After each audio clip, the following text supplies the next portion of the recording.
turn the volume off. Oh, don't worry. If you need help, it's as simple as turning the volume back on to access the skillful interpretations that will help you understand. Okay? Are you ready? Well, roll up your sleeves and let's get started. All right. Good luck. Good luck. Please share some autobiographical information about yourself. Did you grow up in a deaf family, or were you the only deaf person in a hearing family? What about school? Where did you go? Did you attend a residential school for the deaf or a public school? And did you learn sign language while you were growing up, or perhaps later on? Tell us about this.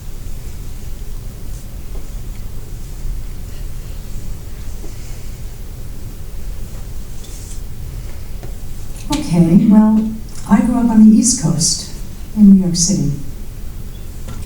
My family, my immediate family, are all deaf. My parents and my 3 sisters. There are 4 girls, and the whole family is deaf.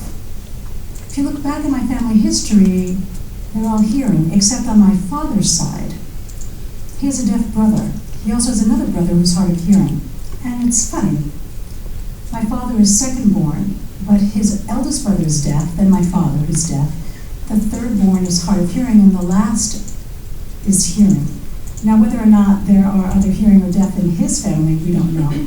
Now, on my mother's side, she's got a deaf brother. There were 5 in her family. She's the baby. And the middle sibling was her deaf brother, and the other 3 siblings are hearing. So my parents were married. And what's interesting is that they're first cousins, but in the olden times, there was no problem with first cousins getting married. They didn't even know that they were first cousins. Really? That's interesting. That's because at that time, they lived quite far from each other. My mom grew up in Brooklyn, which was farmland at that time, and my father lived in Manhattan. And there was no way to get to visit each other out in the country except by horse and buggy. There were no subway at that time. They met at the deaf club, of course. They liked each other. And my dad asked my mom for a date. But tradition called for him to go and meet the family before he could go out on a date with her. So he took the 2-hour trip to her house. And when he got there, my mom's parents asked his name, and they realized that they were first cousins. They hadn't known that. Well, they got married and had us 4 girls. And I think the only problem with us is that we're deaf. I think that's the only problem that's with the 4 of us. Anyway, there are 4 girls, as I said. The eldest is Louise, then comes Sheila, then Eileen. Eileen and I were very close. Unfortunately, she passed away recently from cancer. And then myself, I was the baby of the family. You wanted me to talk a bit about my school experiences, right? I've had kind of an interesting, varied experience in school. I went to an oral school. Can you imagine that? From a deaf family, I went to an oral school. It's a long story.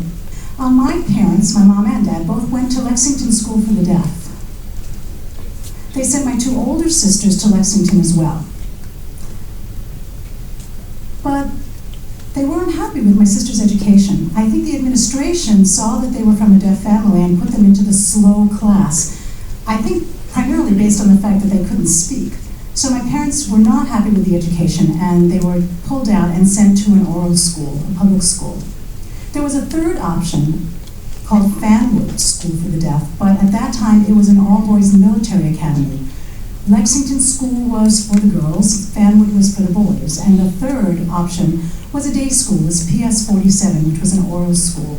My sisters loved school. So by the time my other sister Eileen and I were born, my parents sent us to the oral school as well. Now, signing was forbidden at that school. And I can remember a teacher telling me in the very beginning that signing is evil. And once I heard that, boy, I'll tell you, I was so turned off to the whole oral system. It was as if they were telling me that my parents were bad and what we were doing at home was evil. So I just gave up on the whole oral system. And it was very difficult. I struggled with it for a long time, trying to concentrate, trying to understand. It made me kind of loopy and high. I'll tell you, I was really an oral failure. So I stayed in that school until 4th grade, and at that point they made a decision that I could go to a mainstream situation. Now, understand that this was before PL 94-142 and 504 and all of that legislation, so there were no support services. I was the only deaf person in the school, sat in the front row, looked up at the teacher, and you know what I did, of course. I taught all my classmates finger spelling and a little bit of sign language, and if I'd missed something, I'd ask my classmates, what did the teacher say? Well, I put up with that for about 4 or 5 years. And to tell you honestly, I don't remember very much about that. I think I've just put it out of my mind. It wasn't really the best time of my life. I kept begging, pleading with my parents to send me to a deaf school. But my parents said to me, you're doing fine, you're getting all A's on your report card. Well, I planned with my friends to run away from home. And I did, and my parents were panicked. Of course, my eldest sister knew where I was and told my parents that I was okay. And when I finally arrived back home, my parents wanted to know why I had run away, and I told them it was because I wanted to go to a school for the deaf. So my parents decided to send me, and they sent me to Fanwood. At that time, it was finally a co-ed school. So I was in Fanwood for about 2 years. So you can see I've had quite a diverse experience in terms of my education, from an oral school to a mainstream situation to a school for